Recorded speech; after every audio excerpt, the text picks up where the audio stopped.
I watched my husband weep on our dining room floor, begging me to understand he never meant to hurt anyone. It was pathetic, tragic, and exactly what I wanted.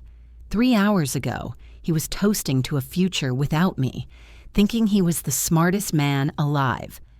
I took a slow sip of his scotch and smiled, realizing that burning his world down was far more satisfying than trying to save it. If you're watching this video, tell me where you're from or what time it is for you. I never thought I would be the kind of woman who smiled while planning the destruction of her own marriage. But there I was, standing in my kitchen on December 28th, watching my husband, Timothy, casually destroy what was left of my dignity. He was leaning against the granite counter, scrolling through his phone with that detached, half-bored expression he always wore when he was home. I was chopping carrots for a stew he had requested, the rhythmic thud of the knife against the wood serving as the only sound in the room.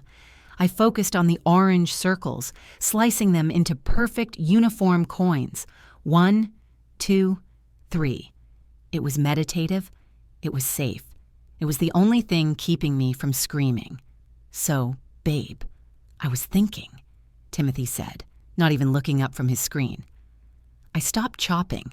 The knife hovered in mid-air. I knew that tone. It was the tone he used when he had already made a decision but wanted to pretend I had a say in the matter. It was the tone he used when he bought the sports car without asking, or when he invited his mother to stay for a month. It was the tone of a man who viewed his wife not as a partner, but as an obstacle to be navigated. "Vanessa is going to join us for New Year's Eve dinner," he said. The words hung in the air, sucking all the oxygen out of the kitchen. A piece of carrot rolled off the cutting board and hit the floor, but I didn't move to pick it up. I felt frozen in time, trapped in amber. My heart began to hammer a frantic rhythm against my ribs, a rush of heat flooding my face. It was a physical reaction, like an allergy. Every time that woman's name entered our house, my body rejected it. "Oh," I managed to say. My voice sounded surprisingly steady, which was a miracle considering my throat felt like it was closing up. "Yeah," he continued, finally glancing up at me.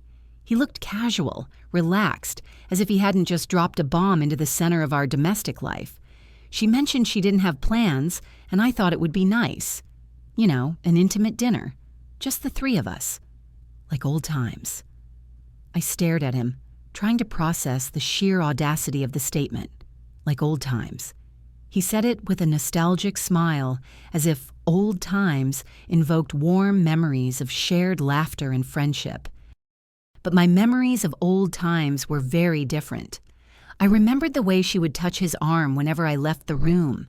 I remembered the inside jokes they shared that I wasn't part of. I remembered the way she had shown up at our wedding, wearing a dress that was a shade too close to white, smiling at me with eyes that looked like broken glass. He was actually excited. I could see it in the way he shifted his weight, the way his eyes brightened. He wasn't looking at me, his wife of 8 years. He was looking through me, toward a future where she was sitting at our table. I put down the knife carefully, deliberately. I wiped my hands on my apron, taking a long moment to compose my face. I had practiced this mask for years. The cool wife. The understanding wife. The wife who wasn't threatened by her husband's friendships. It was a role I had played so well that I had almost convinced myself it was real. "Of course," I said, turning to face him with the widest, brightest smile I could manufacture. "That sounds wonderful." Timothy blinked. He'd clearly expected a fight. He had probably rehearsed his arguments, prepared his defenses about how I was being irrational and jealous. My agreement threw him off balance. "Really?" he asked, tilting his head. "You are okay with it?" "Why wouldn't I be?" I asked, picking up the knife again and resuming my chopping. The thud, thud, thud against the wood was louder now, more aggressive. "Vanessa is your friend. It is just dinner. Just dinner." The phrase tasted like bile in my mouth, just like it was just coffee last week when he said he was meeting a client but came home smelling of her perfume. Just like it was just a quick phone call when he stepped outside at our anniversary dinner last month and stayed gone for 20 minutes. Just like it was just a coincidence when she moved back to the city 3 months ago. I was not stupid. I never had been. But somewhere along the way, I had convinced myself that being the path of least resistance was the only way to keep him. I thought that if I loved him hard enough, if I was patient enough, if I was secure enough, he would eventually see that I was the one who mattered. I thought I could love him into loving me back, but as I chopped the vegetables with mechanical precision, listening to Timothy happily text Vanessa back with a huge grin on his face, I realized something that should have been obvious years ago. I had been playing a game where the rules were designed for me to lose. "I am going to make it really special," I said, my voice sweet as honey. "I will get her favorite wine, that Pinot Noir she likes, and I will make that pasta dish she loved the time she came over for your birthday. I will make sure everything is perfect." Timothy looked at me like I had just given him the greatest gift in the world. He walked over and kissed my forehead, a dry, perfunctory peck that felt more like a seal of approval than a gesture of affection. "You are amazing, Lydia," he said. "You know that? This is why I love you. You are so understanding." Understanding. The word felt like a slap. He didn't love me because I was funny or smart or kind. He loved me because I was convenient. He loved me because I didn't make him choose. After he left the kitchen, whistling a happy tune as he went upstairs to shower, I stood there alone with my half-chopped vegetables. My hands started to shake, the tremor starting in my fingers and spreading up my arms until I had to grip the edge of the counter to steady myself. The smile dropped from my face, leaving behind a raw, aching emptiness. I left the kitchen and walked into the laundry room, closing the door softly behind me. It was the only room in the house where the noise of the appliances could drown out the sound of a breakdown. I leaned back against the washing machine, the cold metal seeping through my shirt, and slid down until I was sitting on the tiled floor. I wrapped my arms around my knees and rocked back and forth, fighting the urge to scream. The vibration of the dryer next to me hummed a low, steady rhythm, a stark contrast to the chaos inside my head. How had I let it get this bad? I thought about the last 8 years. I had spent my 20s and early 30s building a life around Timothy. I had supported him through law school, working 2 jobs so he could focus on his studies.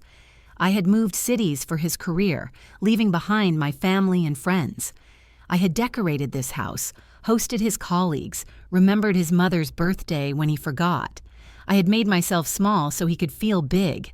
And for what? To be the consolation prize? I knew the history. I knew that Timothy and Vanessa had dated in college. They had broken up because she wanted to travel and find herself, and he wanted to start a career. They had stayed friends. But it was never just friendship. It was a long, drawn-out emotional affair that paused only when she was dating someone else and resumed the moment she was single. I was the intermission. I was the safe harbor he docked at while he waited for her to come back. My stomach twisted. I remembered the time I found her lipstick in his car passenger seat 3 years ago. It was a distinct shade of coral that I would never wear. When I confronted him, he had laughed it off, saying she must have dropped it when he gave her a ride to the mechanic. He made me feel crazy for even asking. He made me feel like a jealous shrew, toxic benevolence. That was his weapon of choice. He never yelled. He never hit. He just smiled that condescending smile and told me I was overreacting, that I was too sensitive, that he worried about my anxiety. He gaslit me so gently, I thanked him for it. I pulled my knees tighter to my chest. He was upstairs right now, probably scrubbing himself clean, getting ready to look his best for... Who? For me? No. He was preening for the idea of tomorrow. He was excited. That was the part that hurt the most, the excitement. I hadn't seen that spark in his eyes for me in years. With me, he was comfortable. He was settled. But with her, he was alive. I wiped a tear from my cheek, angry at myself for crying. Crying wouldn't change anything. Crying was what the old Lydia would do. The understanding wife would cry in the laundry room and then go upstairs and rub his back. But something had shifted in the kitchen when the knife hit the cutting board, a tiny fracture in the foundation of my denial. I was tired. I was exhausted to my bones. I was tired of competing with a ghost. I was tired of pretending I didn't see what was right in front of my face. If he wanted Vanessa at our table, fine. I would give him Vanessa. I would give him exactly what he asked for, and I would make sure he choked on it. I stood up, brushing the lint off my pants. The dryer buzzed, signaling the end of the cycle. I opened the door and pulled out the warm towels, burying my face in them for a second. They smelled of lavender and domesticity. I took a deep breath, inhaling the scent of the lie I had been living. Then I walked out of the laundry room. I wasn't going to scream. I wasn't going to fight. I was going to plan. I waited until 11 o'clock to go upstairs. I had busied myself downstairs cleaning a kitchen that was already spotless, arranging the spice rack, doing anything to avoid getting into bed with him while I was still vibrating with this new, cold rage. When I entered the bedroom, the lights were off, but the bathroom door was ajar, spilling a slice of yellow light across the carpet. I could hear the shower running. Timothy was singing. He was actually singing. It was a muffled, off-key rendition of a classic rock song, something upbeat. He sounded happy. I walked over to the dresser to put away his clean laundry. His wallet was there, his keys, and his phone. Not his personal phone, the iPhone he kept glued to his hand. This was his work phone, the Android device he claimed he needed for client confidentiality. He usually kept it in his briefcase or charging on his nightstand, face down. But tonight, in his excitement, he had left it face up on the dresser, right next to his watch. I folded a pair of socks, my eyes fixed on the black screen. I had never touched that phone. I respected his privacy. I respected the boundaries of his work. That was what a good wife did. But tonight the rules felt different. Tonight the boundaries felt like fences designed to keep me out, not to keep his work in.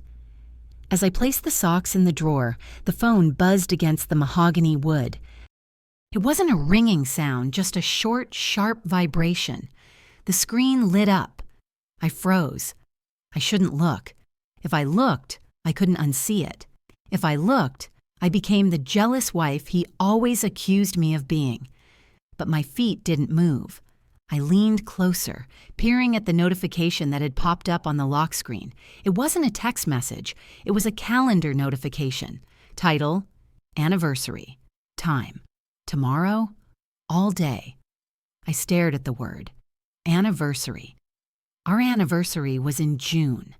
We had been married for 8 years, and our anniversary was June 12th. Tomorrow was December 29th. My mind raced. December 29th. What was December 29th? And then, with a sickening lurch of my stomach, I remembered.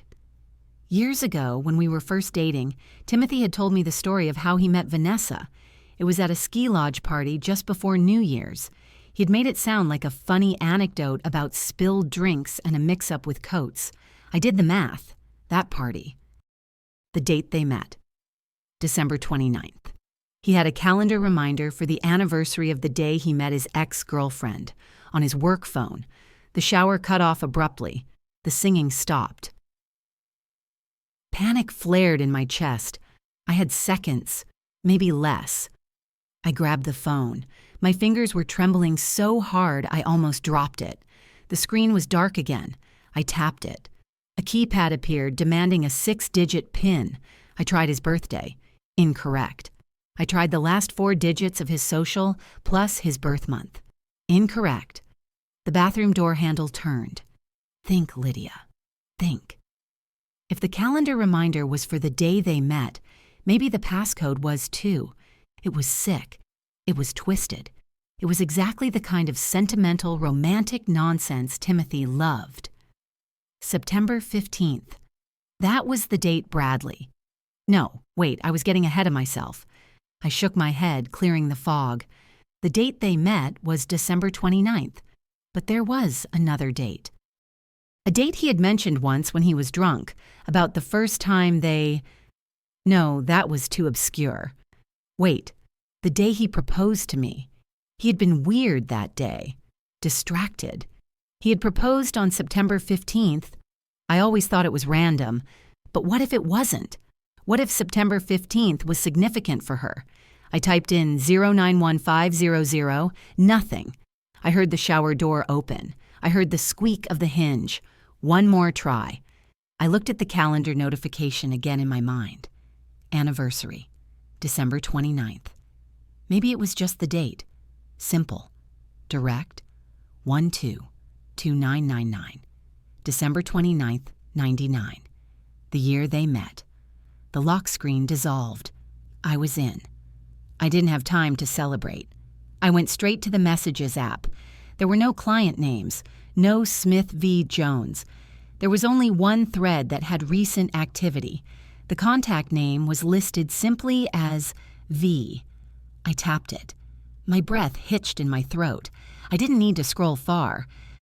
The most recent message was from 20 minutes ago, sent while I was chopping carrots downstairs. Timothy, she is actually cooking your favorite pasta. It is pathetic how hard she tries. I feel bad for her, honestly. Vanessa, don't be mean, Tim. She is sweet, just simple. Timothy, I know. I just wish I was spending the night with you.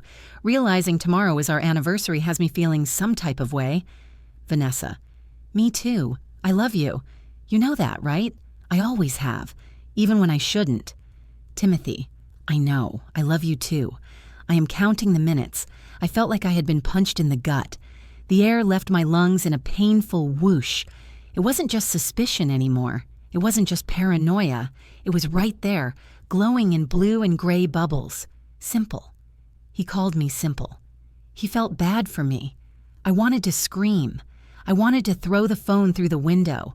I needed to save this. I needed proof. If I confronted him now, he would deny it. He would say I misunderstood. He would delete the thread and call me crazy. I needed a screenshot. I needed to send it to myself. I tapped the screen, trying to figure out how to screenshot on an Android. I fumbled with the side buttons. The bathroom door opened. Steam billowed out, carrying the scent of his body wash, the expensive sandalwood one I had bought him for Christmas. Lydia? Timothy's voice cut through the room. He was standing in the doorway, a towel wrapped around his waist, water dripping from his hair onto the carpet. I panicked. In a spasm of pure reflex, I tossed the phone back onto the dresser. It landed with a heavy clatter, sliding across the wood and coming to a stop dangerously close to the edge. I spun around, my heart hammering against my ribs like a trapped bird. "What was that?" he asked, looking at the dresser and then at me. His eyes narrowed. He stepped into the room, his gaze locking onto the black rectangle of the phone. I was just putting your socks away, I stammered. I bumped the dresser. Your phone slid. It was a weak lie. I knew it was weak. I was a terrible liar. I was the simple wife, after all. Timothy walked over to the dresser. He picked up the phone. He looked at it, then looked at me. The screen had gone dark, thank God. But had he seen me holding it? Had I locked it before I threw it? I watched him press the side button. The screen lit up. He swiped. It asked for the passcode. I let out a breath I didn't know I was holding. It had locked automatically. He didn't say anything for a long moment. He just held the phone, turning it over in his hand. Then he looked at me, and his expression shifted. The suspicion smoothed out, replaced by that familiar, condescending concern. "You seem jumpy, babe," he said softly. "Are you okay? You are not stressing about the dinner tomorrow, are you?" I dug my fingernails into my palms. He was doing it again. Managing me. "No," I said, forcing a smile that felt like it might crack my face. "I am fine, just tired. I am going to bed." I climbed into bed and pulled the duvet up to my chin, turning my back to him. I heard him plug the phone in. I heard him get dressed. Wait, he wasn't coming to bed? I listened. He walked out of the bedroom. I heard his footsteps going down the stairs. I lay there in the dark, my mind racing. I had lost the advantage. I had the knowledge, but I had no proof.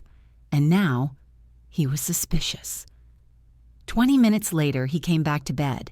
He slid in beside me, smelling of toothpaste and deception. He tried to spoon me, draping his heavy arm over my waist. I lay perfectly still, barely breathing, until he rolled over and began to snore. I waited an hour. Then I slipped out of bed. I crept to the dresser. The phone was gone. I checked his nightstand. Empty. I checked the bathroom. Empty. I went downstairs and checked his briefcase. Nothing.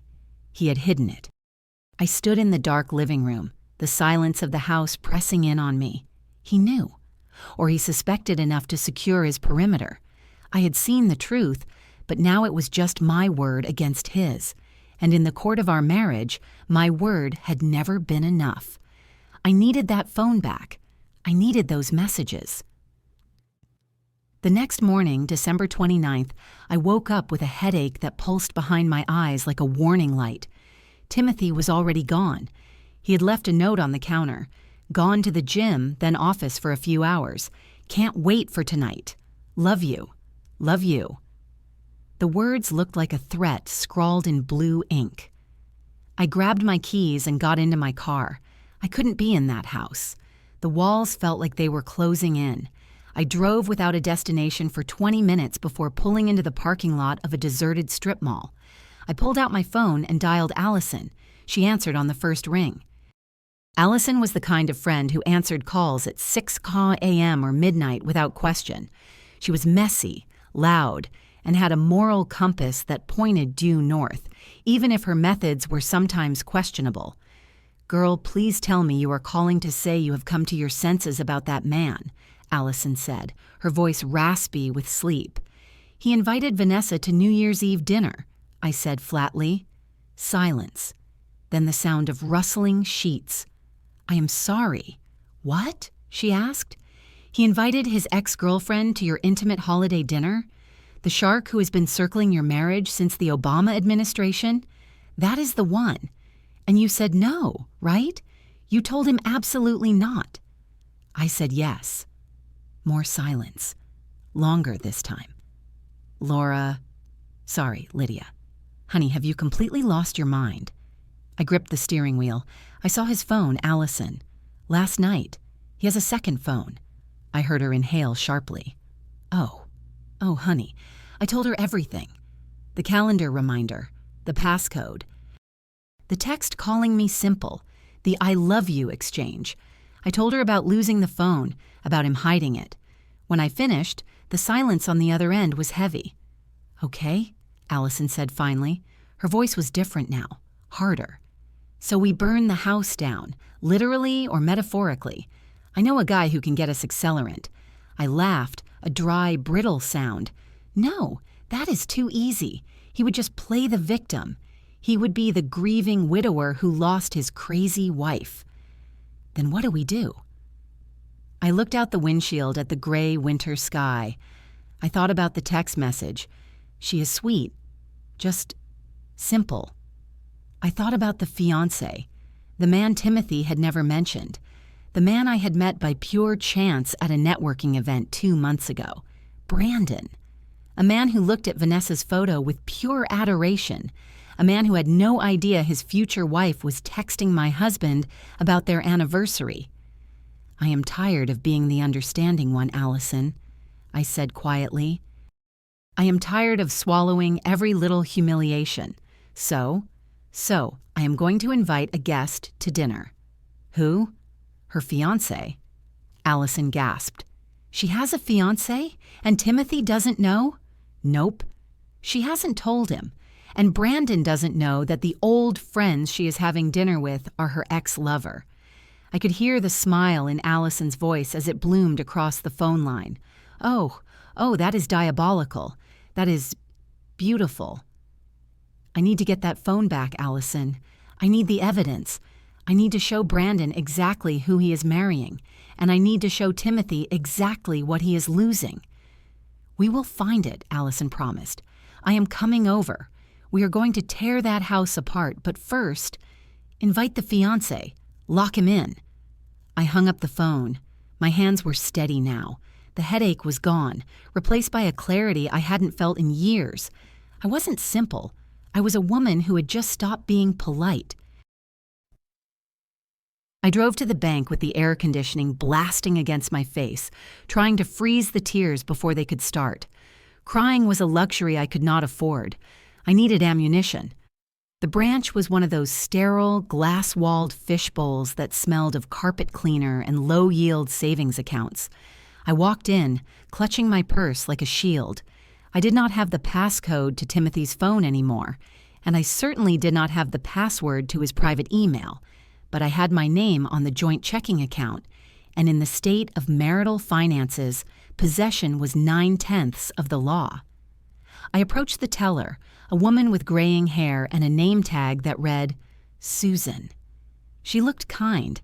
She looked like the type of woman who would bake cookies for her grandchildren and believe a sobbing wife. "Hi, I can help you over here," she said, smiling warmly. I took a deep breath and summoned the performance of a lifetime. I let my shoulders slump. I let a tremulous wobble enter my lower lip. "Hi, Susan," I said, my voice thin. "I am so sorry to bother you. I am a little confused. My husband, Timothy, said he transferred some money for our renovations, but I cannot see it in the app. I am sure I am just looking in the wrong place. I am not very good with these things." I played the simple card again. It tasted like ash, but it worked. Susan's face softened immediately into a mask of pity.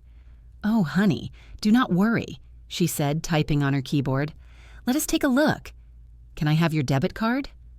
I handed it over. She swiped it, her eyes scanning the screen. "I see the joint checking," she said, "and the savings. But you said he transferred it from where? He said it was from his investment account?" I asked, making it a question. "He said he moved $5,000 yesterday." Susan frowned. She typed something else. The clicking of the keys sounded like gunshots in the quiet lobby. "I see a transfer here from the joint account to an external account ending in 44, she said slowly, "but no incoming deposit." My heart skipped a beat. External account. "Oh," I said, feigning confusion. "That must be his other account, the one he uses for work expenses. I must have misunderstood. He has so many accounts. Could you just check that one for me? I just want to make sure the money is there so I do not bounce a check to the contractor." Susan hesitated. Technically, if my name wasn't on it, she shouldn't look. But I was standing there in my cardigan, looking small and helpless, and Timothy was a charismatic man who had probably charmed her a dozen times before. "Let me see if you are a signatory," she said, more to herself than me. She clicked a few more times. "Ah. It looks like a secondary savings account linked to his profile. Your name is listed as a beneficiary, but—" She paused. She looked at me, then back at the screen. She saw something. I knew she saw something because her professional smile faltered for a fraction of a second. "Is it there?" I asked, widening my eyes. "Well," she said, lowering her voice, "it looks like there have been quite a few withdrawals recently, Mrs. Bennett. Are you sure he said 5,000? Can you print it?" I asked. The wobble in my voice was real now. "Please, I just need to show him. I do not want to argue with him again. She shouldn't have done it. It was a breach of protocol. But compassion is a dangerous thing." She nodded, the printer whirred, and she slid a piece of paper across the marble counter upside down. I took the paper to my car before I dared to look at it. My hands were shaking so badly, I had to grip the steering wheel to steady them. I unfolded the document. It wasn't just a list of numbers, it was a map of his betrayal. I ran my finger down the page. There were the transfers from our joint account, money we were saving for a kitchen remodel, money we were saving for a vacation, siphoned off into this shadow account. And then there were the expenses. My finger stopped at a charge from November 4th. The Ritz-Carlton, Chicago, $450. I closed my eyes. November 4th. Timothy had told me he was at a legal conference in Detroit. He'd called me that night complaining about the lumpy mattress at the Holiday Inn. He had lied to me about the bed he was sleeping in while he was lying in 5-star sheets with her. I opened my eyes and kept reading. November 5th. The Golden Peacock Jewelry Store. $1,200. I instinctively touched my own neck, bare of any jewelry he had given me in years. For my birthday last year, he had given me a vacuum cleaner. A high-end one, he had said, because he knew I liked things clean. December 10th. L'amour lingerie. $300. The nausea rose in my throat, hot and acidic. I remembered December 10th. I had tried to initiate intimacy that night. He had turned away, telling me he was stressed about a case, that he just needed to sleep. He had been tired because he had spent $300 on lace for another woman. I looked at the total balance. It was almost empty. He was draining our life savings to fund his fantasy. I didn't scream. I didn't cry. The sadness was evaporating, replaced by a cold, hard resolve. It was simple math now. He had stolen from me. He had stolen my money, my time, and my trust. I folded the paper and tucked it into my purse, right next to my lipstick. This was Exhibit A. But I needed more. I needed a witness. I knew where Brandon worked, or rather, I knew where he likely grabbed his morning coffee. When I had met him at that charity mixer 2 months ago, he had mentioned his architecture firm was in the fictional-sounding Skylight building downtown, and that he was addicted to the espresso from the cafe across the street. It was a long shot, but desperation made me bold. I drove downtown, finding a parking spot that cost me $20 for an hour. I didn't care. I walked to the cafe, the Roasted Bean, and found a table near the window. I bought a black coffee I didn't drink and waited. I watched the door for 45 minutes. I was about to give up, to assume I had missed him or that he was out of the office, when the door chimed. Brandon walked in. He looked exactly as I remembered. Tall, sandy hair, an open, friendly face that made him look younger than his 30-something years. He was wearing a camel coat and a scarf that looked like it had been chosen by a woman. Vanessa, probably. My stomach twisted with guilt. He was an innocent bystander. He was just a man in love, walking into a coffee shop to get caffeine, completely unaware that a wrecking ball was sitting 10 feet away. But then I touched my purse, feeling the crinkle of the bank statement inside. He was already a victim. He just didn't know it yet. I was doing him a favor. That is what I told myself. I waited until he had ordered and was waiting at the counter. I stood up, smoothing my coat, and walked up beside him. "Brandon?" I asked, infusing my voice with surprised delight. He turned, blinking. Recognition dawned slowly. "Laura? From the charity auction?" "Lydia," I corrected gently with a smile. "Right." "Lydia, I am so sorry. I am terrible with names. It is good to see you. What are you doing down here?" I gestured vaguely to the street. "Meeting a client. My marketing firm is handling a project nearby. It is such a small world." "It really is," he said, grabbing his cup from the barista. He seemed genuinely happy to see me.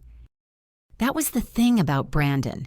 He radiated a golden retriever energy that made you want to protect him, which made what I was about to do feel even worse. We ended up sitting at a small table for 10 minutes. He checked his watch once, but didn't seem in a rush to leave. "So, how is the wedding planning going?" I asked, taking a sip of my cold coffee. His face lit up. It was like someone had flipped a switch. "It is great, actually," he said. "We finally set a date. June 23rd.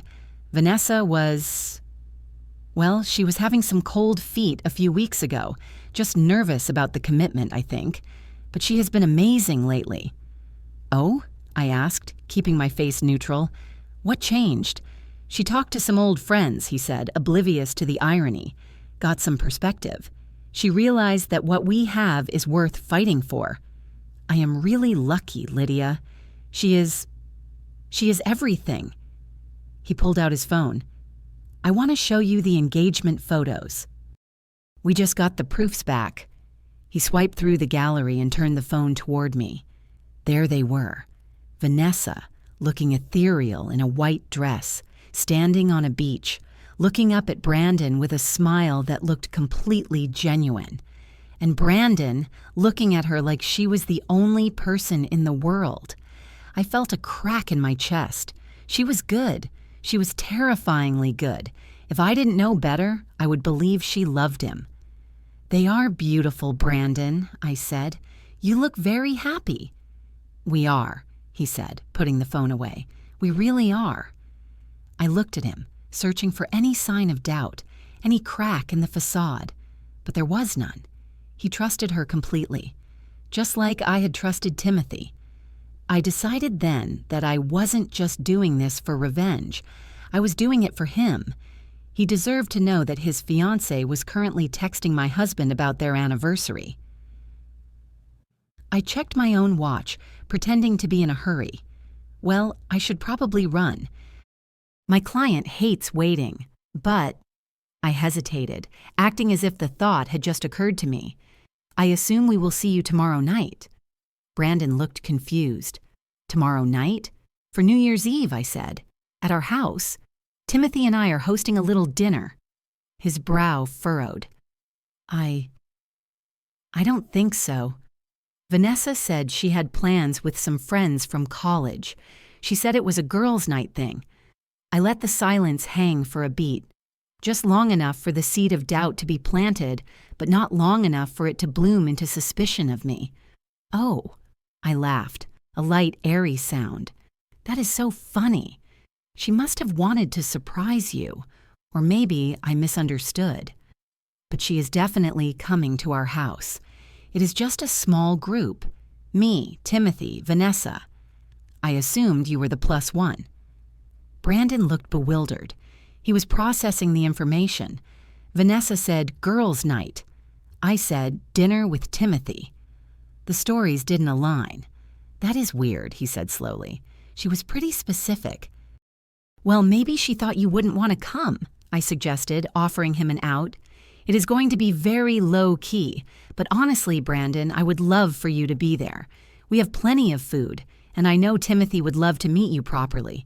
He has heard so much about you." He hasn't. Timothy didn't know Brandon existed, but Brandon didn't know that. I don't want to crash," he said. "You are not crashing," I insisted. "Please, come. Surprise her. I bet she will be thrilled." He smiled, but it didn't reach his eyes this time.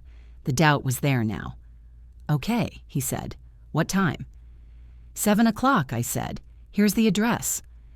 I wrote it on a napkin and slid it across the table. He stared at it for a moment, then nodded. 7 o'clock. "Thanks, Lydia." I walked out of the coffee shop feeling like I had just planted a bomb and set the timer. I got back to the house around 3 in the afternoon. My nerves were frayed wires. I had the bank statement. I had the guest, but I still didn't have the phone. I needed that text thread. Without it, it was just hearsay. Without it, Timothy could spin a story about how I was crazy, how I forged the bank document, how I was jealous. I parked in the driveway and let myself in. The house was quiet. I went straight to the home office. Timothy had a safe in there, but he never used it for anything important. He was too lazy. He usually hid things in plain sight. I checked the bookshelves, pulling out legal textbooks and shaking them. Nothing. I checked the pockets of his golf bag in the corner. Nothing. I checked under the cushion of his leather reading chair. Nothing. Then I heard the garage door rumble. Panic spiked in my blood. He wasn't supposed to be home until 6. I looked around frantically. I was in the middle of his office with books pulled off the shelves and papers scattered on the desk. If he saw this, he would know I was hunting. I quickly shoved the books back, not caring if they were in order. I smoothed the papers. The heavy footsteps were coming up the stairs from the garage. I couldn't make it to the hallway without him seeing me. I dove into the closet. It was a walk-in, filled with his suits and winter coats. I pulled the door shut just as the office door opened. I pressed myself back into the corner, burying my face in the wool of his navy pea coat. It smelled of him. cedar and stale coffee. I held my breath. I heard him walk to the desk. I heard the creak of his leather chair as he sat down. Then I heard him dial a number. "Hey," he said. His voice was different, lower, intimate. I waited. "No, she is not here," he said. "I think she is out running errands for the dinner. God, you should see the menu she planned. It is ridiculous. She is making that ravioli you like." Pause. "I know, babe. It is sad. She is trying so hard to be the perfect wife. It makes me feel guilty, but then I remember how boring she is. I mean, we sat in silence for an hour last night. She has no spark, you know? Not like us." I bit my lips so hard I tasted copper. Boring. No spark. "Yeah, I know," he continued. "I just have to get through tomorrow. Then we can figure out when we can get away to the cabin. I moved the money to the side account. We are good for the deposit." My heart hammered against my ribs. He was confirming everything. The money, the affair, the future plans. I miss you, V. I hate that I have to pretend with her. It is exhausting." He sighed. A long, heavy sound of a man burdened by the weight of having a wife who loved him. "Okay, I gotta go. She might be back soon. I love you." He hung up. I heard him stand up. I heard him walk out of the office. I stayed in the closet for 10 minutes, shaking, not with fear, with rage. He thought I was boring? He thought I was simple? I wiped the blood from my lip. I wasn't simple. I was the architect of his destruction. And tomorrow he was going to see exactly how much spark I really had. I was still trembling from my time in the closet, my heart rate refusing to settle, when the landline on the kitchen wall began to trill. It was a shrill, demanding sound that seemed to vibrate through the granite countertops. I stared at it, debating whether to let it go to voicemail, but the caller ID flashed a name that made ignoring it impossible. Barbara Bennett, my mother-in-law. I picked up the receiver, forcing air into my lungs. "Hello, Barbara." "Lydia," she barked, bypassing pleasantries entirely. I called Timothy's cell, but he did not pick up. "Is he there?" "He is in the garage," I lied smoothly. "Do you want me to get him?" "No, do not bother the poor man. He works so hard." I gripped the phone cord, wrapping it around my finger until the tip turned purple. He works so hard. That was the family motto. Timothy was the golden boy, the high-powered attorney, the sun around which we all orbited. I was just the satellite that occasionally got in the way. "I just wanted to make sure you are prepared for tomorrow," Barbara continued. "Timothy told me Vanessa is coming. That is, big of you, Lydia, big of me." The phrase was a backhanded compliment wrapped in barbed wire. "She is an old friend," I said, my voice flat. "We are looking forward to it." "Well, just make sure you make an effort, dear. Vanessa has always been so vibrant. She appreciates the finer things. I remember when she and Timothy were together, she threw him a surprise party that was simply elegant. Champagne towers, live jazz. It wasn't this cozy domesticity you seem to prefer." I closed my eyes, visualizing the bank statement in my purse, the one that showed Timothy spending thousands of dollars on jewelry for that vibrant woman. "I will do my best, Barbara," I said, the acid rising in my throat. "I am making her favorite pasta." "Good. And Lydia? Try to wear something colorful. You always dress so drab. It washes you out." I looked down at my gray sweater. I hung up the phone without saying goodbye, my hand shaking with a fresh wave of humiliation. She knew. Deep down, she had always known who her son really wanted. I was just the placeholder who did his laundry and kept his calendar. But tomorrow, Barbara was going to learn that drab little Lydia was capable of burning the whole world down. I needed to get out of the house. I needed to be anywhere but under the same roof as the man who called me boring to his mistress.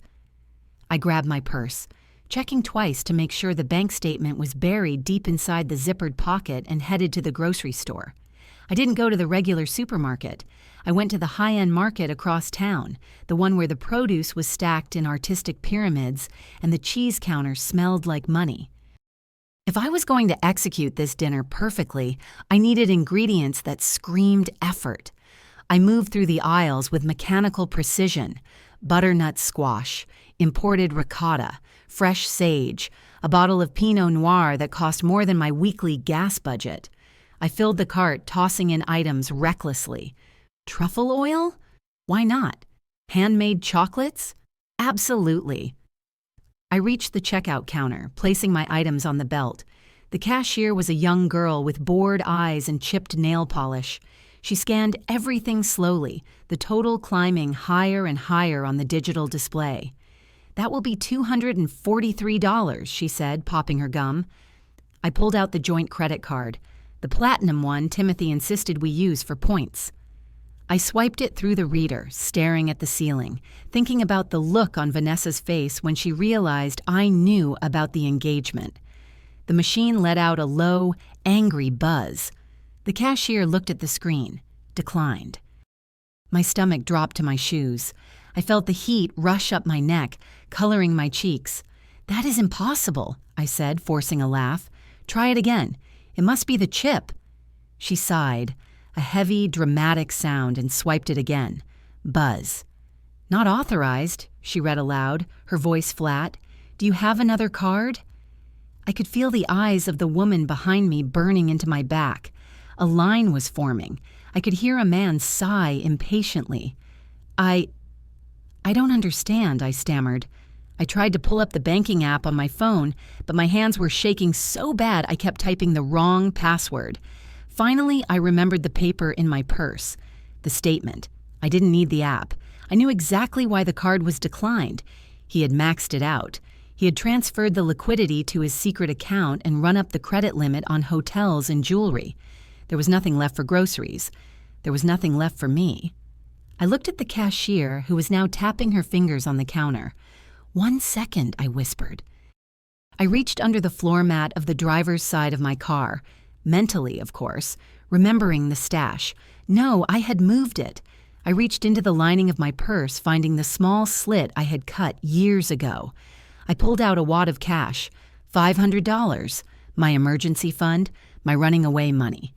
I handed the bills to the girl, my dignity crumbling like dry leaves. I sat in the driver's seat of my car in the parking lot, the grocery bags sitting heavily in the passenger seat. I stared at the dashboard, rage vibrating in my fingertips. I dialed Timothy's number. He answered on the second ring. "Hey babe, everything okay?" His voice was so casual, so unbothered. It made me want to scream. "My card was declined, Timothy," I said, keeping my voice dangerously low. "At the grocery store," with a line of people behind me. There was a pause, a beat of silence where I could almost hear the gears turning in his head. "Oh yeah," he said, letting out a chuckle that sounded forced. "I meant to tell you, I had to put a hold on the card. There was some suspicious activity. Fraud alert. Fraud alert." "You put a hold on it?" I repeated. "Or did you max it out?" "Lydia, don't start," he snapped, his tone shifting instantly from defensive to aggressive. "You know how you get with spending. I saw the bill last month. All those home goods runs? We have to be careful. I am just trying to manage our finances so we can retire one day." I squeezed the phone so hard the plastic creaked. He was doing it again. He was taking his crime and painting it as my failure. He was stealing thousands of dollars to romance his ex-girlfriend and scolding me for buying throw pillows. "I just spent $200 of my own cash, Timothy," I said, my voice trembling. "On dinner. For your friend." "Well, that is your choice, isn't it?" he said dismissively. "You wanted to make it a big production. Look, I will sort out the card on Monday. Just relax. You sound hysterical." Hysterical. I hung up the phone. I didn't say goodbye.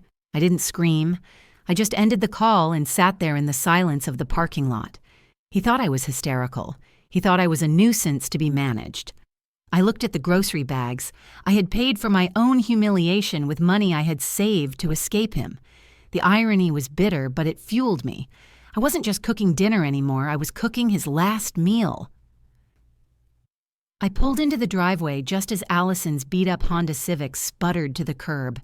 She stepped out, holding a bottle of tequila like a weapon. "I figured we might need this," she said, eyeing my pale face. "You look like you just committed a felony." "Not yet," I said, unlocking the front door. "But the night is young." We went to the kitchen. I unloaded the groceries while Allison poured 2 shots. I told her about the mother-in-law call. I told her about the credit card. I showed her the bank statement. Allison whistled low and long as she read the charges. "Lingerie," she whispered. That is bold and cliché." "It is disgusting," I said, chopping the butternut squash with a little too much force. "But it is not enough, Allison. This proves he is spending money. It proves he is lying. But it doesn't prove the emotional affair. It doesn't prove he is begging her to leave Brandon. If I show this to Brandon, he might just think Vanessa likes expensive gifts. I need the words. I need the texts." "Okay," Allison said, hopping onto a bar stool. "Let's profile the target. Where is the phone?" "I don't know. He hid it. It wasn't in the office. It wasn't in the bedroom." "Think, Lydia. He is a creature of habit. Where does he go? What does he take with him?" "He went to the gym this morning," I said. "Then he came home. Then he went to the garage." "Does he take the gym bag into the garage?" I paused. "Yes. He keeps his running shoes in there. He changes in the mudroom." "The gym bag," Allison said, pointing a finger at me. "Men treat gym bags like purses. They think because it smells like sweat. Nobody will look in there." I looked toward the mudroom door. The heavy canvas duffel bag was sitting on the bench, right where he dropped it when he came in. "Where is he now?" Allison whispered. "He is upstairs," I said, "watching football in the den. He won't come down until halftime." "Go," she mouthed. I crept into the mudroom, the smell of damp earth and old rubber greeting me. The duffel bag sat on the wooden bench, innocent and unassuming. It was black, nondescript, the kind of bag you wouldn't look at twice. I unzipped the main compartment slowly, wincing as the metal teeth hissed. A wave of stale sweat hit me. Gross. I reached in, pushing aside a damp towel and a pair of gym shorts that were stiff with perspiration. I felt around the bottom. A water bottle. A can of deodorant. A resistance band. Nothing. My heart sank. Was I wrong? Was Allison wrong? I checked the side pockets. Empty. I checked the front pouch. A few loose coins and a protein bar wrapper. I sat back on my heels, frustration gnawing at me. He had to have it close. He was addicted to her. He wouldn't bury it in the backyard. I looked at the bag again. It was a high-end brand, one of those tactical ones with 1,000,000 compartments. I ran my hands along the inside lining. There. I felt a hard, rectangular lump behind the padding of the bottom panel, a hidden seam. I found the zipper, tucked cleverly under a flap of fabric. I pulled it open. My fingers brushed against cool glass. I pulled it out. The Android. The burner phone. I let out a breath that was half sob, half laugh. I had it. I pressed the power button, ready to see the screen light up, ready to enter the code I had memorized, 122999. Nothing happened. The screen remained a black, reflective void. I pressed it again, holding it down. Nothing. I stared at the device. It was dead. The battery was completely drained. Of course. He hadn't charged it since last night. He'd probably been using it so much the battery died, and he tossed it in the bag until he could charge it safely. I cursed under my breath. A dead phone was just a paperweight. I needed to turn it on to get the texts. I needed a charger, and I needed time. I ran back to the kitchen, clutching the dead phone against my chest. "It is dead," I hissed at Allison. "Do we have a charger?" she asked, already opening drawers. I rummaged through the junk drawer, the graveyard of cords and cables. I found a frayed USB-C cable that belonged to an old tablet. "Okay, I have the cord," I said. "But where do I plug it in? If he comes downstairs and sees it— Laundry room? Allison suggested. Too risky. He goes in there for towels. Behind the couch? He might see the light. I looked around the dining room. The heavy oak sideboard took up the entire far wall. It was massive, immovable, and blocked the outlet perfectly. There was a small gap between the wood and the wall, just enough to snake a hand through. "There," I said.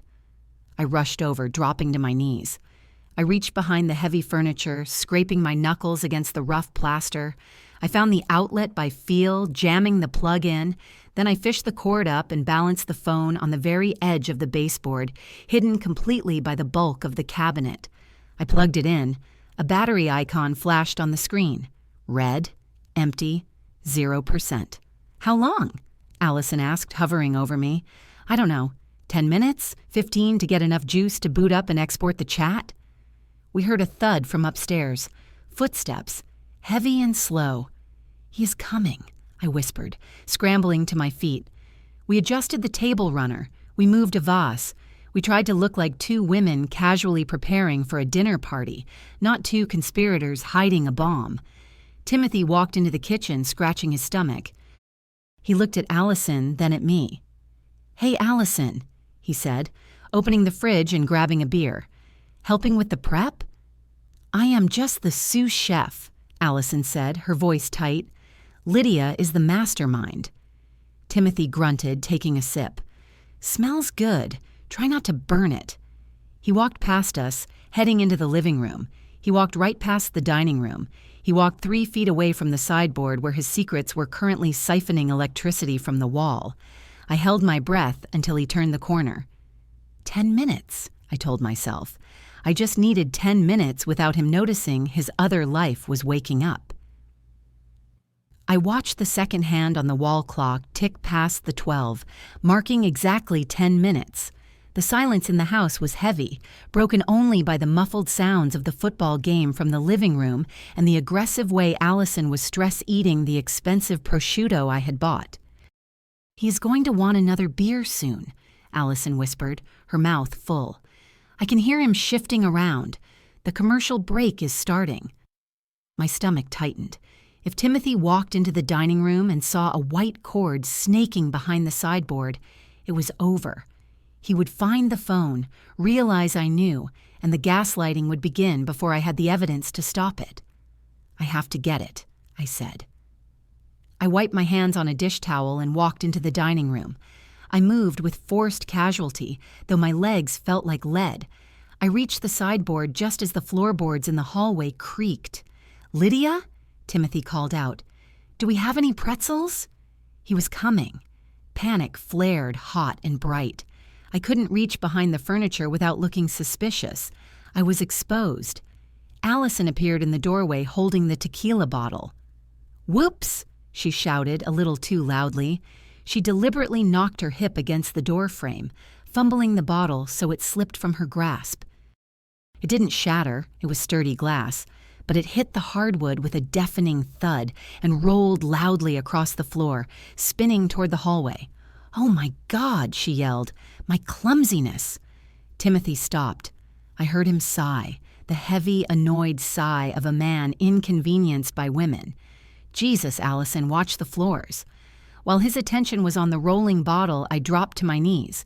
I yanked the plug from the wall, grabbed the phone, and shoved the entire tangle, device, cord, and plug, up the front of my sweater. I stood up and smoothed the fabric down just as Timothy walked into the room. He ignored Allison, who was scrambling to pick up the bottle, and looked directly at me. I crossed my arms over my chest, shielding the bulge of the phone, praying the screen wouldn't light up through the knit fabric. "You look tense, babe," Timothy said.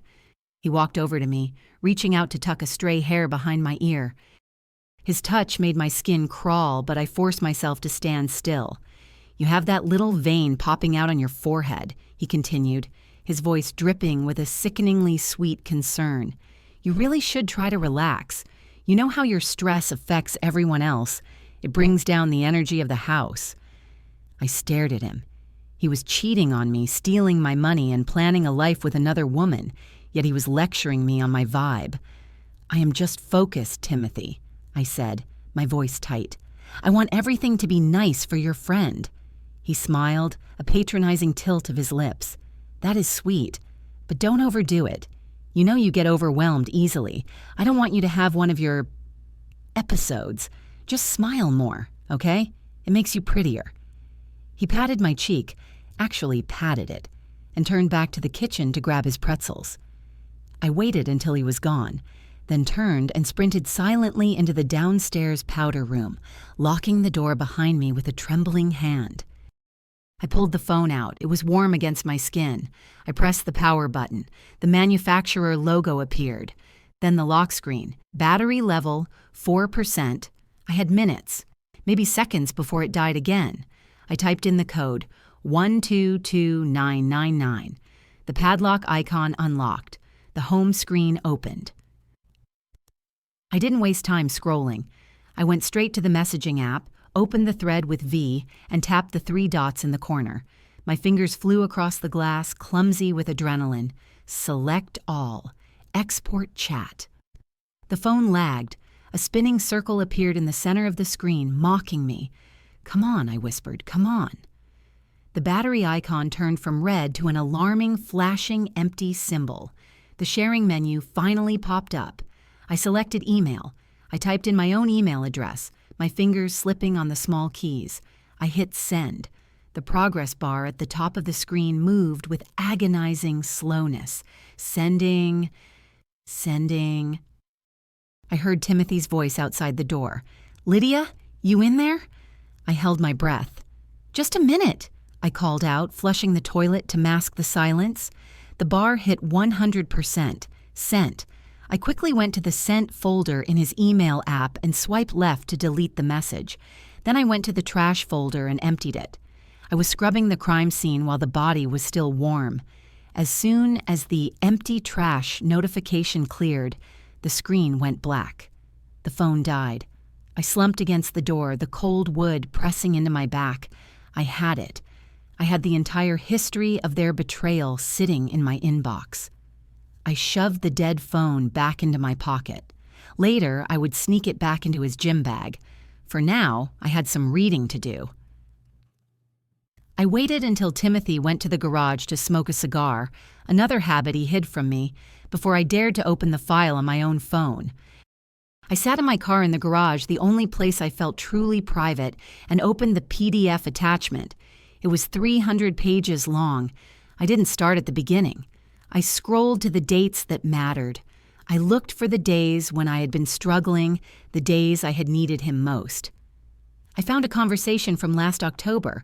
I had been up for a promotion at work, a director position I had wanted desperately. I didn't get it. I had come home devastated, crying on the sofa.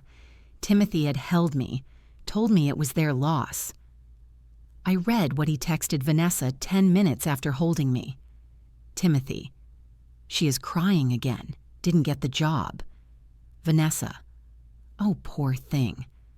Honestly, though, it is probably for the best. She isn't really cut out for leadership, is she? She is too fragile. Timothy. Exactly. I told her it was unfair, but secretly, I am relieved. She would have been a nightmare to live with if she had actual responsibility. She needs to stick to what she can handle. Vanessa. You are such a good husband supporting her like that. Most men would check out. You are a saint for dealing with her emotional baggage. I lowered the phone.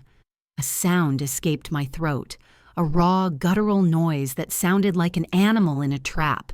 They weren't just sleeping together. They were pitying me. They were dissecting my failures and framing their betrayal as an act of mercy. They had turned my life into a running joke where I was the punchline. He called me fragile. He called me a nightmare. And she called him a saint. The sadness that had been lingering at the edges of my mind evaporated completely. It was replaced by a cold, hard diamond of hate. I wasn't fragile. I was going to show them exactly how much responsibility I could handle. I was going to handle the destruction of their lives with the precision of a surgeon. I wiped my face, checking my reflection in the rearview mirror. My eyes looked different, darker, harder. I pulled up Brandon's number, which I had saved from the coffee shop encounter, or rather I had found his card on LinkedIn and verified the mobile number. I needed to make sure the trap was set. If Brandon didn't show up, the dinner would just be an awkward meal with my husband's mistress. I needed the nuke. I typed the message carefully. I didn't want to sound desperate or crazy. I needed to sound like the friendly, slightly oblivious hostess. "Hi, Brandon, it is Lydia. Just wanted to confirm you are still coming tomorrow at 7. I am making extra ravioli, so bring an appetite." I hit send and stared at the screen, my heart thumping a slow, heavy rhythm against my ribs. 1 minute passed. 2.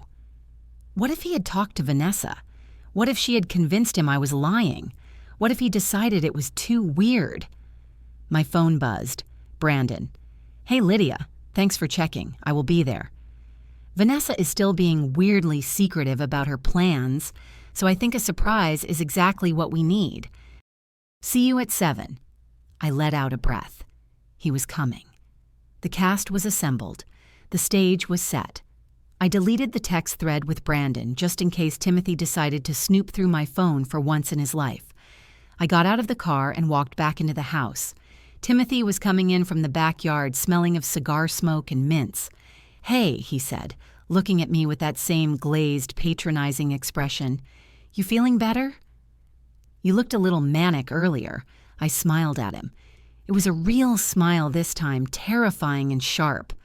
"I feel great, Timothy," I said. "I really do. I think tomorrow is going to be a night we will never forget." He didn't notice the edge in my voice. He just nodded, satisfied that his simple wife was back in her box. New Year's Eve arrived with a sky the color of bruised iron. The air was cold enough to crack bone. I spent the entire day in a fugue state of preparation. I prepped the ravioli. I chilled the wine. I set the table with the good china, the wedding china we hadn't used in 4 years. At 5 o'clock, I went upstairs to get ready. I didn't shower in the master bathroom. I went to the guest bath, locking the door. I turned on the water hot enough to scald. I scrubbed my skin until it was pink and raw, washing away the scent of the grocery store, the scent of the garage, the scent of the wife I used to be. I dried my hair straight, sharp as a blade. I applied my makeup with military precision. Darker eyes than usual, a blood-red lip that I usually avoided because Timothy said it looked aggressive. Today, aggressive was the point. Then I opened the garment bag I had hidden in the back of the closet. It wasn't the beige sweater dress Timothy liked. It was black, silk. It had a neckline that plunged and a slit that rose high on the thigh. I had bought it 3 years ago for a gala we never went to, and it still had the tags on it. I slipped it on. The silk felt like cool water against my skin. I zipped it up, the fabric hugging my body like armor. I looked in the mirror. The woman staring back wasn't Lydia the doormat. She wasn't Lydia the simple wife. She was a stranger. She looked dangerous. She looked like someone who had nothing left to lose. I put on my heels, adding 3 inches to my height. I put on the diamond earrings my grandmother had left me, the only jewelry I owned that Timothy hadn't bought. I heard the front door open downstairs. A voice drifted up, high, confident, grating. "Hello? Anybody home?" Vanessa. She was early. Of course she was. She wanted alone time with him before the guests arrived. I looked at my reflection one last time. "Showtime," I whispered. I walked out of the bathroom and headed toward the stairs. The sound of my heels on the hardwood echoed like gunshots in the quiet house. I walked down the stairs slowly, my hand gliding along the banister. From the landing, I could see them in the entryway. Vanessa was standing there like she owned the deed to the property, wearing a red dress that looked painted on and probably cost more than my first car. She had her hand resting casually on Timothy's forearm, her fingers digging into the fabric of his jacket in a way that screamed possession. Timothy was laughing at something she said, his head thrown back, his eyes crinkling in a way I hadn't seen in years. He looked alive. He looked happy. Then he looked up and saw me. His laughter died in his throat. He stared. For a second, I saw a flicker of appreciation, maybe even attraction, but it was quickly smothered by confusion. This wasn't the Lydia he knew. This wasn't the drab, beige wife who blended into the drywall. "Lydia," he said, his voice sounding strangled, "you look different." Vanessa turned, her smile tight and predatory. "Oh, wow," she said, looking me up and down with a gaze that felt like a physical pat-down. "That is a very bold choice for you, sweetie. I didn't know you owned anything with a slit. It is very brave." Brave. That was code for desperate. I smiled, descending the last few steps. "I felt like dressing up," I said, my voice smooth and low. "It is a special occasion, isn't it? Old friends reuniting." I walked right past Timothy, ignoring his hand as he reached out to guide me, and went straight to the kitchen. I could feel their eyes on my back. "You know," Vanessa called out, following me, "I was just telling Tim how quaint your decorations are. It is so homey, very DIY. I popped the cork on a bottle of champagne, the sound echoing like a gunshot. "Thank you, Vanessa. I aim to please." Timothy came into the kitchen, looking nervous. He kept glancing between us, sensing the shift in atmospheric pressure, but unable to pinpoint the source. "Babe, maybe we should just sit in the living room," he suggested, trying to herd us like cattle. "Vanessa has been telling me about her new boutique." I poured 3 glasses. "Actually," I said, handing one to Vanessa and one to Timothy, "we should wait a few minutes. We don't want to start without everyone." Timothy froze, his glass halfway to his mouth. "Everyone?" The doorbell rang.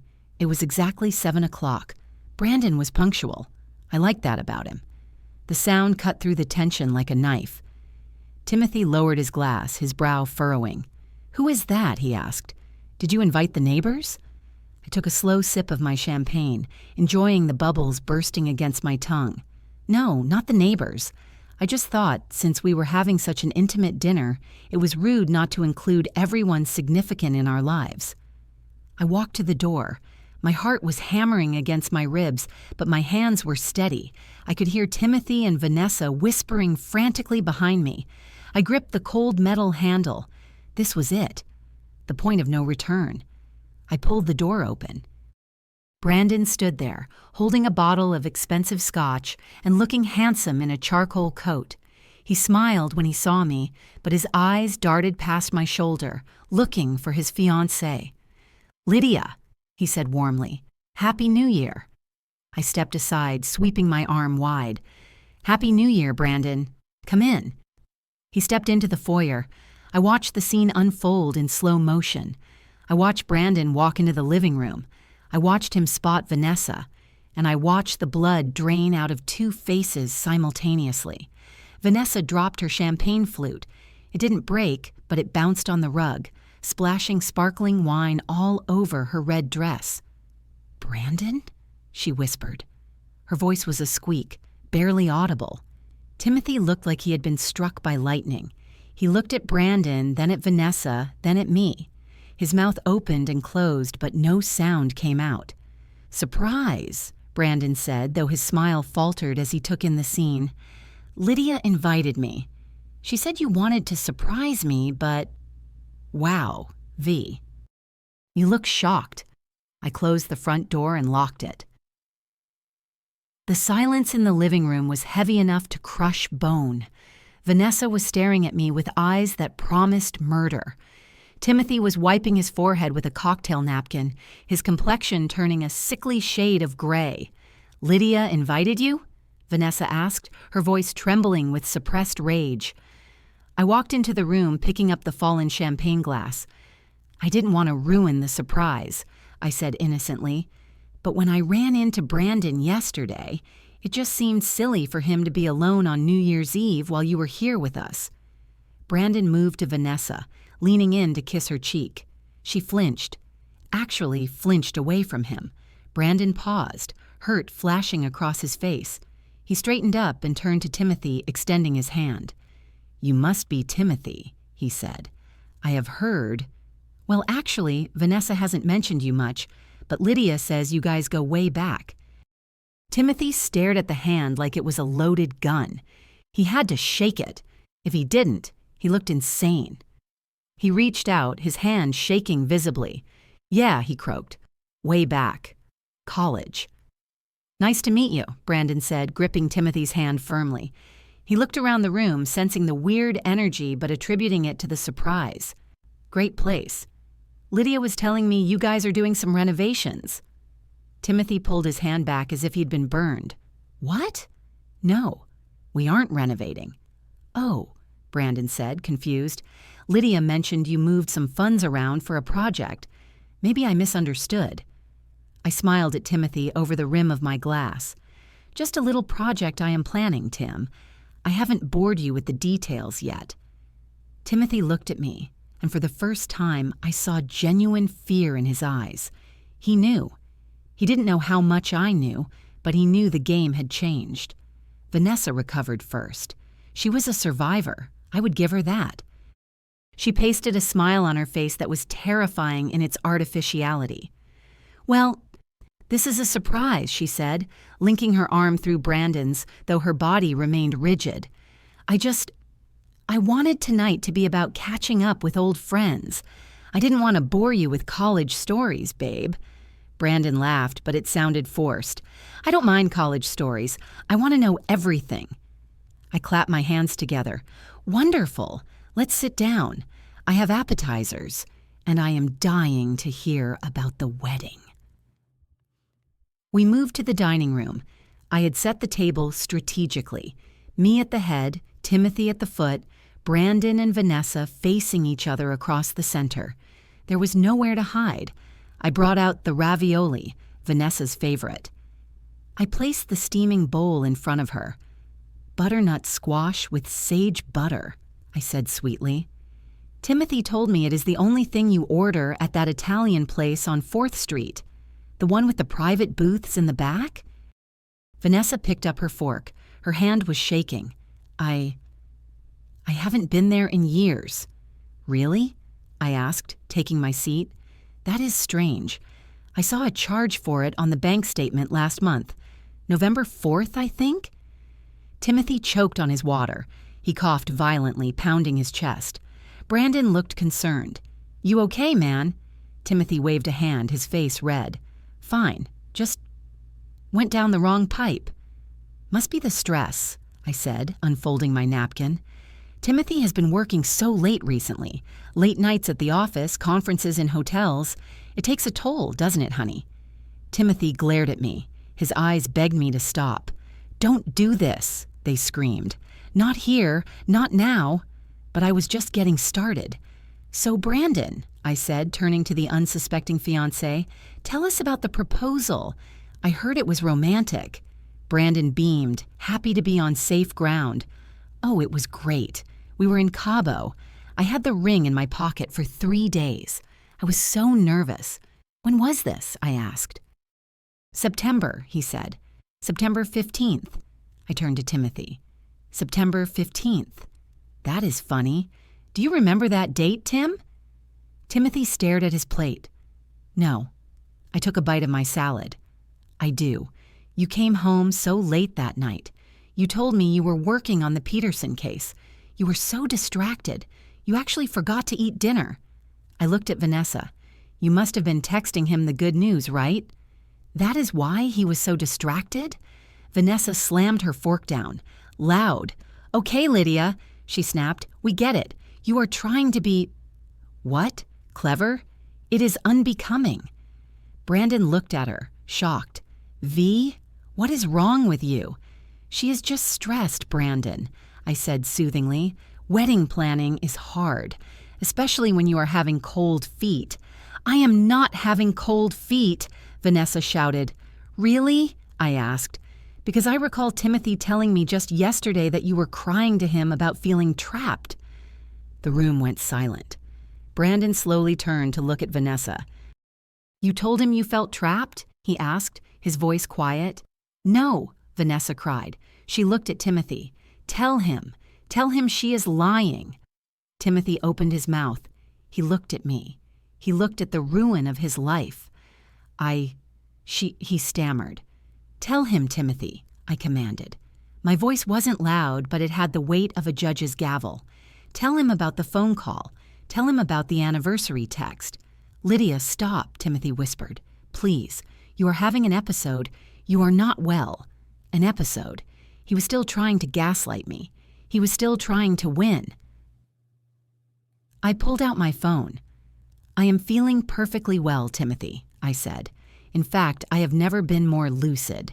I tapped the screen. "Brandon, I just sent you an email. I think you should open it." "What is it?" Brandon asked, his phone buzzing on the table. "Just some light reading," I said. "It is a PDF of a text thread between your fiancé and my husband, covering the last 6 months." "No!" Timothy yelled. He lunged across the table, trying to grab Brandon's phone.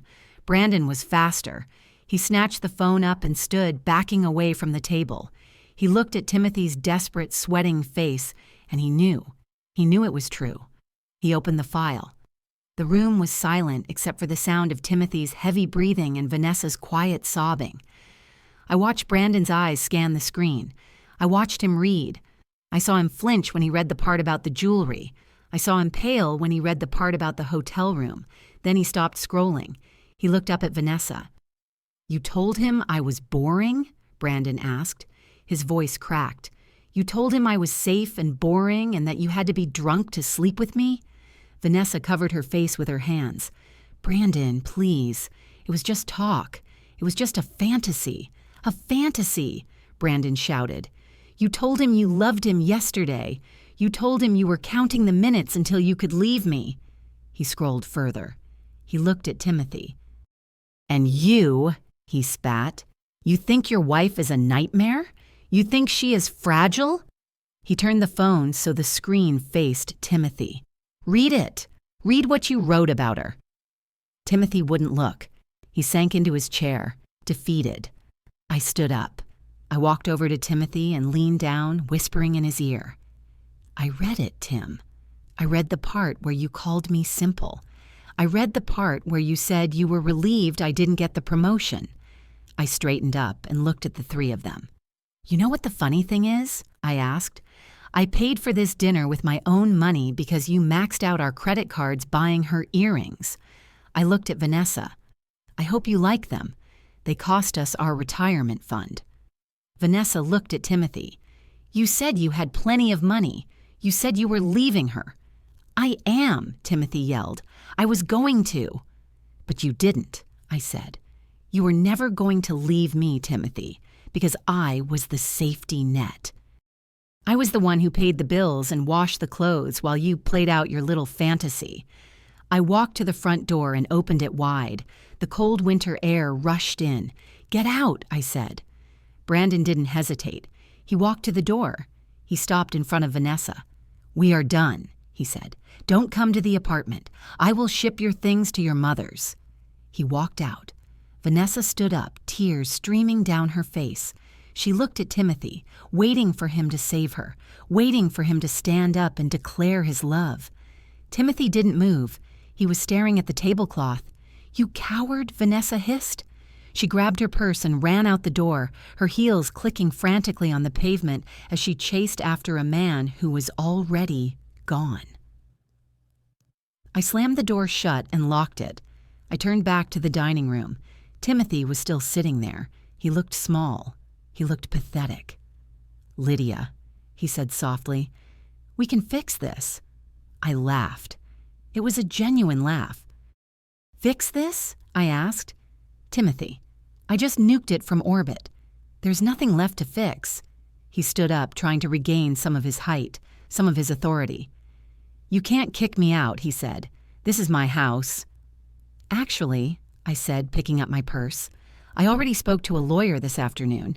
Since you have been dissipating marital assets, that is the legal term for stealing our money to buy your mistress gifts, I have grounds for an immediate freezing of assets and exclusive use of the home."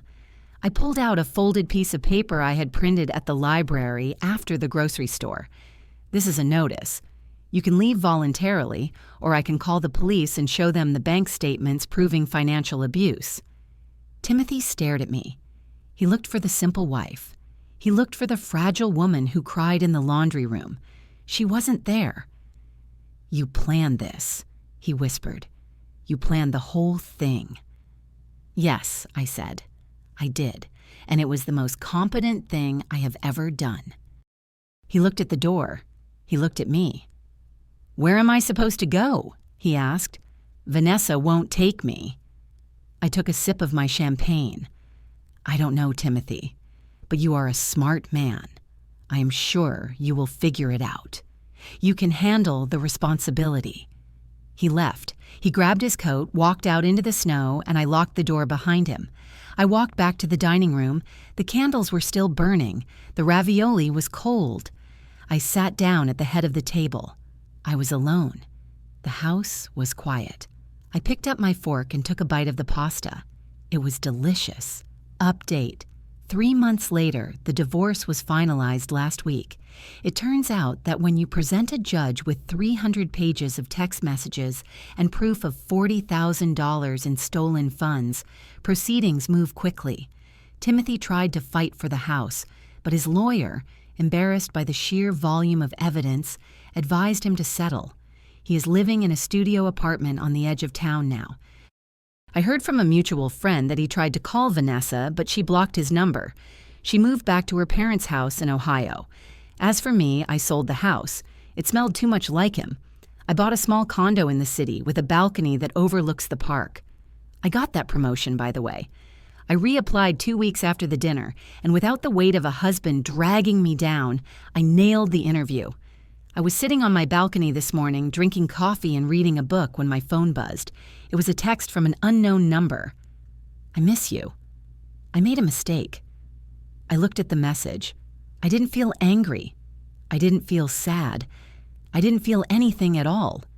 I deleted the message, blocked the number, and went back to my book. I had a date later that night with myself, a bottle of wine, and a future that belonged entirely to me. If this story resonated with you, leave a like and consider subscribing. You can also drop any comment below, even just one word. Maybe tell me where you're watching from, or what time it is right now. Sometimes one word is enough to say you were here.